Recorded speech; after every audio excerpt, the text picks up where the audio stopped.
Hello, and how are you doing today, Amber? I'm well, Martin. How are you today? I'm doing okay. Okay. Wow. Okay. Okay. So not excellent. No, not excellent today, but I'm doing okay. Well, that's okay. Yeah, so keep Some me okay. some days that's all we have. Well, that's right. And the topic today is something that can actually help you when you're having OT days. Okay. So today I was going to bring up the topic of networking. Hmm. Certainly, you and I have very different ways of approaching networking, and in projects, networking can have a huge impact on your end result. Yes. So I thought for today's conversation, we could talk about the value of networking, things that have worked for you in the past, things that you think those who are maybe coming into the space might want to consider about networking. Okay. So it's an interesting topic. I think networking in a project environment really does relate specifically to how you build rapport and relationships with the people you're going to work with. Both the organization that you either work for or you work for as a representative, because a lot of project teams, a lot of project managers are consultants. Um, and I think as a consultant, when you come into that environment, networking is essential because you don't know what you don't know. You don't know who has certain beliefs about the project itself that can be, negative or positive for that matter.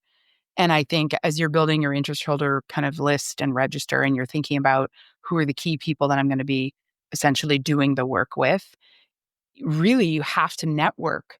And by network, I mean you have to actually inquire and have rapport and start to have conversations with individuals to find out what they care about and who they are. And, also I would say, what is their subject matter expertise? And I think that's at a micro level in a project. At a macro level, and this would be like at the level of your career and the need for you to be well networked, I think there's some strategic ways you can do this. Full disclosure, I have done this as a project management professional, and I've done that because I associate not just with receiving my PMP designation from Project Management Institute, but I also am a very active member of the Project Management Institute as well as a volunteer of the Project Management Institute. And I think that has been gold for me in networking because being networked or connected as a member to a global organization of like-minded professionals kind of does so much of the networking for you. Oftentimes I'll have people say, "Oh, you don't have to be a member of PMI to have your PMP." And I'm like, "I know, but why wouldn't you?" Because the value of having that essentially international network is, from my standpoint, when you look at the cost of a membership every year, it's just like there's no comparison to the value that you can derive from that. So for me, professional kind of macro networking, I have done that in association in my career path. Now, I could have done that with a bunch of different organizations, and arguably you should. I'm also a CVA, which is a certified volunteer administrator, and I was a part of. I'm still an active member, and I'm a part of. Although I guess the CVA is not a membership; it's a credential. So I have an active credential with the Council for Certification of Volunteer Administration, but it's a essentially a group of people at a global level that all have a career path in volunteer administration, and we're connected to one another. And so the networking there can be really helpful because, you can, instead of just searching blindly on LinkedIn, you can connect with people on LinkedIn who have the same professional designation as you, and you can have great conversations. It sort of speeds up the way you can talk to each other about what you're sensing in your industry or what you're feeling in your job. So networking, I think, has huge value just at that level. Um, and I think for me, and I just want to add this, um, I am, yeah, I am not an outgoing, um, person. I'm not an extroverted person naturally. And I know that that information sometimes feels shocking to people because they often meet me for the first time when I'm on stage or when I am in a room and I am speaking more than they are. And it feels like, oh, they have to be an extrovert in order to do that. And that isn't the case. So, networking for me at a personal level is very difficult. I struggle to connect with people in ways that are meaningful because my feistiness often is a barrier. I'm always really interested in asking questions that make people feel uncomfortable. I don't do it to make people feel uncomfortable. I do it because they're curiosities I hold, but I find myself putting my foot in my mouth a lot of times in sort of the initial kind of networking conversations, and that can be really difficult. So I think for me, these associations have been helpful Mhm. because they give me a base of connection, and they also allow me to kind of have a script.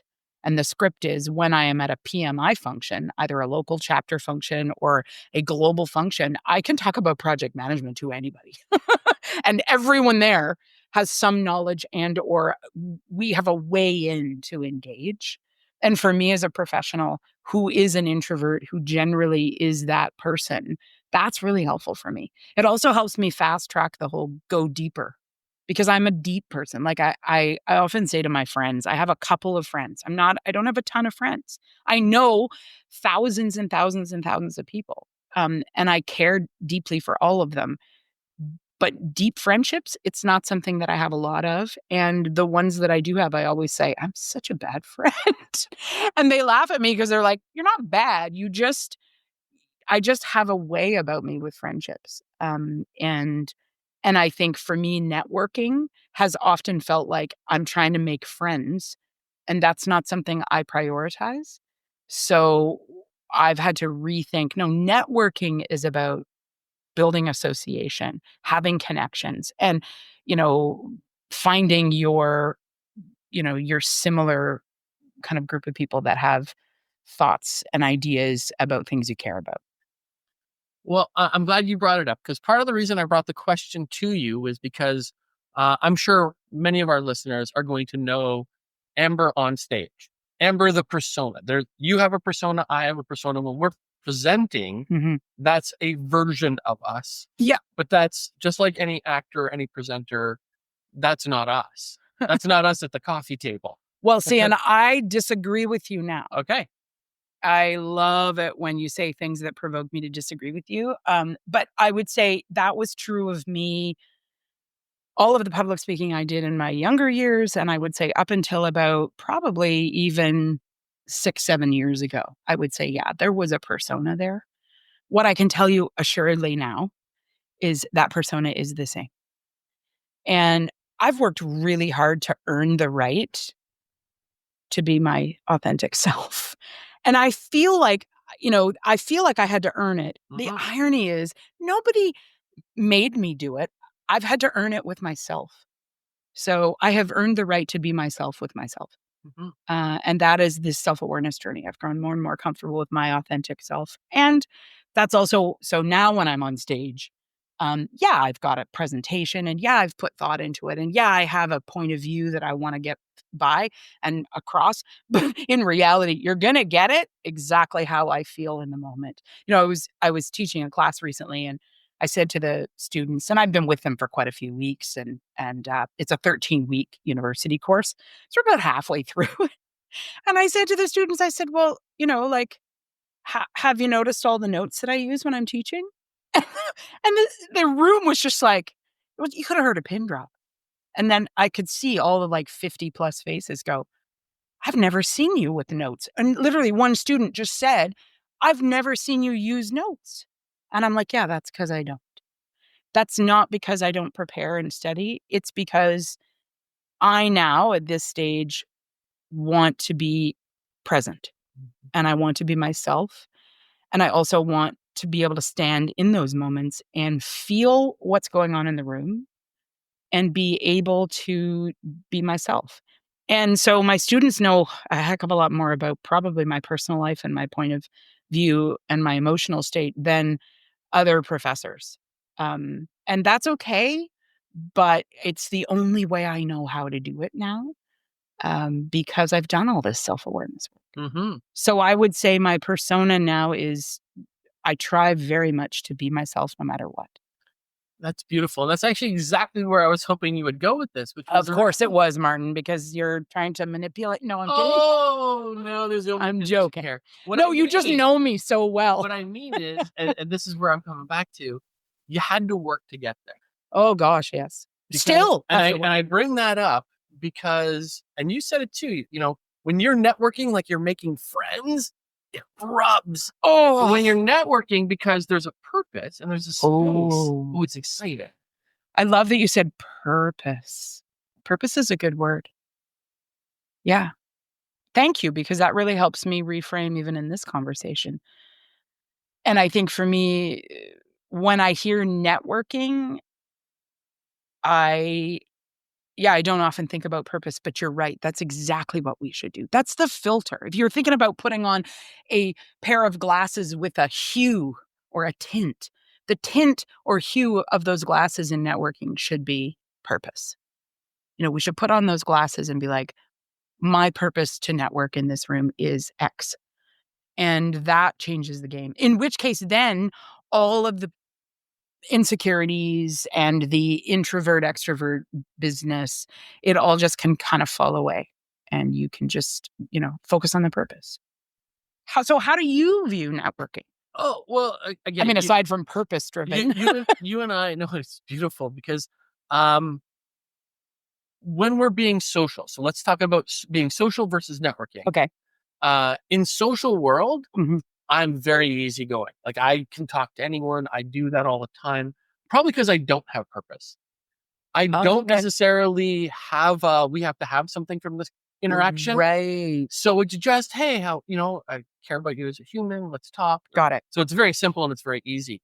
But not everybody has that. In fact, we've got a world that more and more is because you brought LinkedIn and I liked that because it's app based. Yeah.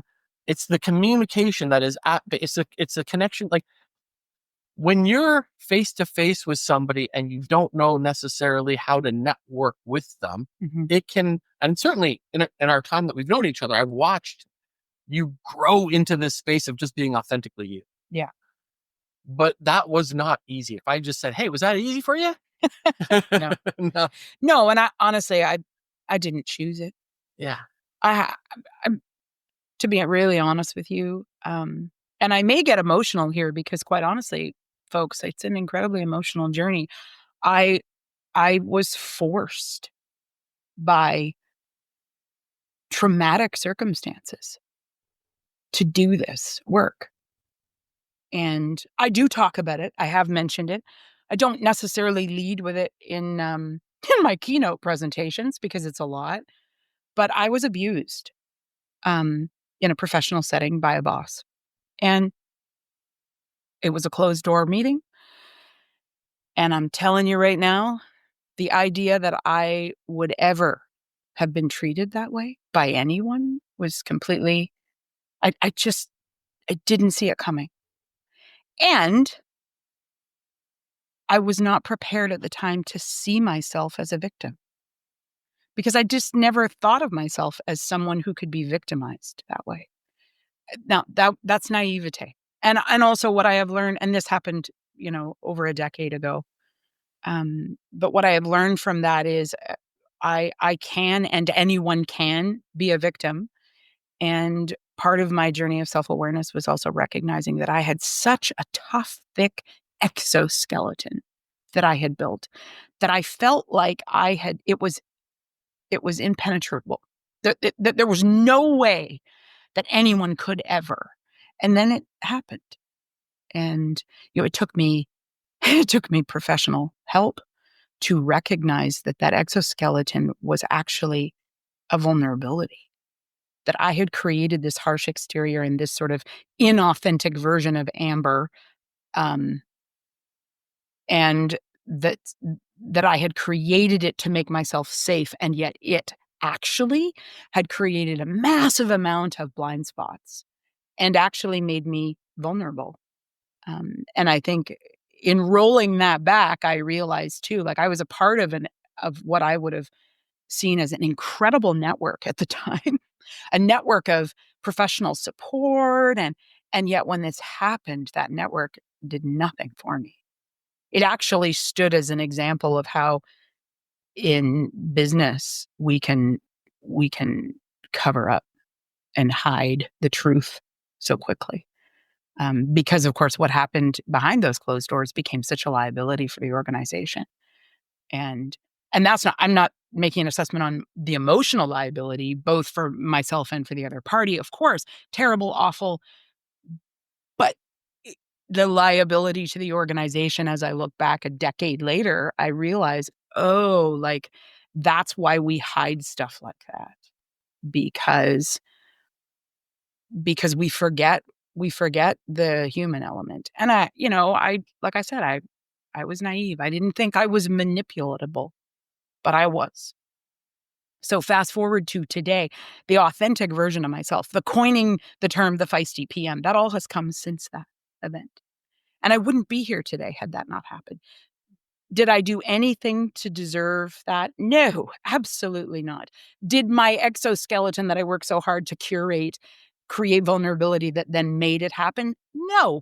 It was abuse and it was done to me, and there is absolutely nothing that I did to provoke it. That is on the other party. The responsibility lies there. What I have done with that, though, has been transformative. And that's not giving credit to that other party at all. That credit is how, as a human, I have found a way to survive. And I have become a very different professional, and I have networked very differently since then. And I think for me, that is I will not enter into usury the way that I think networking felt like acceptable usury 10 years ago. Because I did. I would look for, and I think, you said purpose, and man, did that help me. So thank you for saying that in this moment. So actively, you're all witnessing me uh, think through something I hadn't thought about. But I realized for me, networking with purpose is so what I value, and yet I realized that in my introversion in social settings or in professional social settings, it is the lack of purpose in those conversations that I can't handle. And so I'm aware that, like, you said it, Martin. You said, you go into these conversations, even in small talk conversations, and there is no purpose except to just value people, and that means you can do it. And I'm like, oh, I always have to have a purpose, which is the barrier for me to have that initial networking piece. And I'm like, and that's also why association with organizations makes it easier for me, because it kind of takes that barrier and eliminates it right from the beginning. Um, and so it's not negative that I always have to have a purpose to the conversation, but it's also why some of my friends would say, yeah, like you're a tough friend to have. And I get it, because I am like, I always have to have a purpose driven basis. You know that about me because we've been friends for all these years. And like, even the fact that we have worked together a little bit and have been colleagues, but have also, had pockets of time where we haven't been very close. And then now we're working on some new initiatives and then this podcast. Like, it is because you can only be in my life if you have a purpose to be in it. And that's like, I'm feeling challenged by that right now. And yet at the same time, I have to honor that because it is who I am. But it's an interesting filter that I hadn't thought about. So thank you for the word. And to also, take heart, because if you're going through tough times, listeners, if you are finding yourself in situations in a work environment that are toxic, um, I've been there. I've been there, and it has opportunity to shape you if you let it. And the power is yours. It's not somebody else's power. In the moment of being taken advantage of, manipulated, or feeling disconnected and not networked, you can feel like you have no power, but like you always have it. The power to choose the rooms you're in. Um, and not every room is the right place for everyone. Um, and I think, being connected is such a huge part of how we do work and how we deliver project success. Um, and and that networking, that human connection piece is so important. But we all are going to approach it differently. Your approach to it. I just see you, man. Like we were at a conference, you and I don't know, in the last year, and I'm like, watching you just sort of pick up and flit around and do the networking, and you just sort of have this ease with it, and it's all just wonderful, and everyone's like, "Oh, that's so great. Oh, I met Martin. He's so wonderful." And I look at that and I'm just like, "Wow." Cuz I really struggle with that. And full disclosure, now that the next event that I go to, after people have heard this, they're going to be like, "Oh, there's Amber who struggles with networking." But yeah, I'm that purpose piece, I think, is unlocking it a little bit for me. And I'm quite um in awe of someone's more natural capability like yours. My partner, my life partner, I mean, we've been together 33 years as of right now. Um he has this in spades. And I just watch it with my jaw dropped open. And I think to myself, wow, how are people so amazingly good at maybe not purpose driven conversations, maybe just being present. So my authenticity on stage is there. Maybe my authenticity in the one on one, I need to continue to work on a little bit. Well, if I can share for just a moment, I do want to Yeah. say this. Um, I'm great in a big room like we were in, but as someone who's served in the military for over 20 years, you put me in a dress uniform and you put me in the room with the hoity toity, mucky muck, creme de la creme. And, Monkey muck. and I freeze up. I freeze up because I feel like everyone in the room has a purpose and I don't. Interesting. And so And those rooms, I'm really good. in that context, I am absolutely Hmm. garbage when it comes to I'm stiff. I can't because I just feel like everyone's playing a chess game and I'm not playing. Interesting. But in a room where I believe we're all here with the same. Yeah. I'm just here. Yeah. I'm just a person. Yeah. You're a person, and I just wanna get to know the magic. You use the word magic. Yeah. You use the word magic a lot. I just want to see someone's. It's my new word. If I was going to say I had a word for 2025, which I don't have a word, but if I was going to say I had one, it's probably magic. Yeah. So our magic show up differently. Yeah. And so as we bring it to a close, magic and networking, Hmm. how has that served you?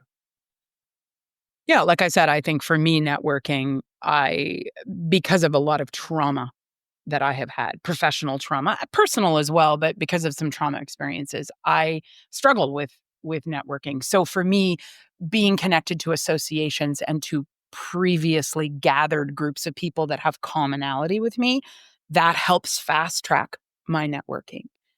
Um, and I would say because I am literally, thank you for helping me be able to say this, because I am a purpose driven conversationalist. I those rooms I resonate in, and I don't struggle with them because the purpose is set out before we get in there. It's the non-purpose rooms that I have a bit of struggle with. Um, and so, yeah, I think